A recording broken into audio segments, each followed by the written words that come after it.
Нивото на закана од тероризам и денеска во Брисел остана на највисокиот 4-ти степен, што значи дека заканата од терористички напад е се уште сериозна и неизбежна.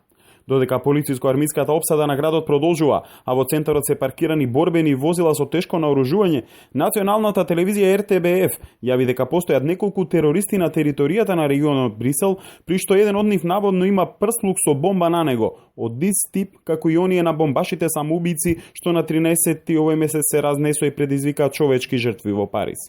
Граначалникот на општината Скарбек, Бернар Клейферт, обзнани дека постојат двајца терористи што се движат низ Брисел и кои можат да изведат многу опасни дејствија.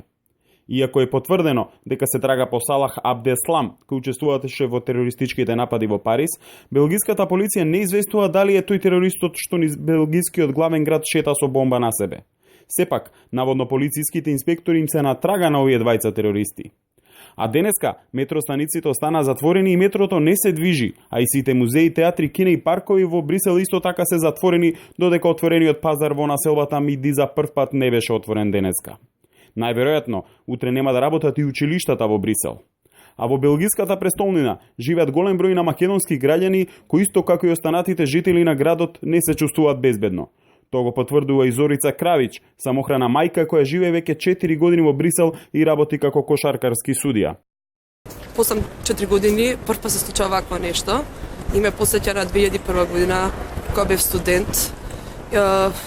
Вакво нешто не се случило никогаш. Дали се плашите за својата безбедност и дали Брисел е безбеден град?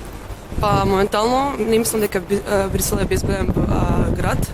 Тоа што ако прочитате на социјалните мрежи и на вести, во одредени важни предпријатија од јавен интерес, како што е вода, електростопанство, е прочистен списокот на вработени.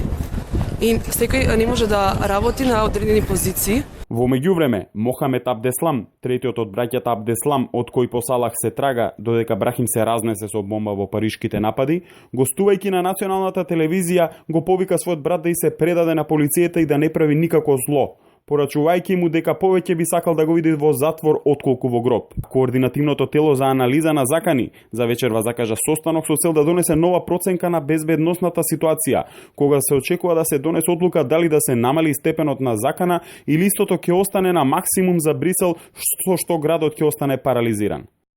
Брисел и денеска е град на духови. Само повремени туристи се шетаат овде на главната улица во центарот на европската и белгиска престолнина, додека најбројни се разбира се специјалните безбедносни сили кои со борни возила и по целосно вооружување и наоружување се обидуваат пред се да го обезбедат делот од градот кој е најфреквентен, а се разбира и да влеат страв кај оние кои можеби имале намера да направат некаков вид на терористички напад.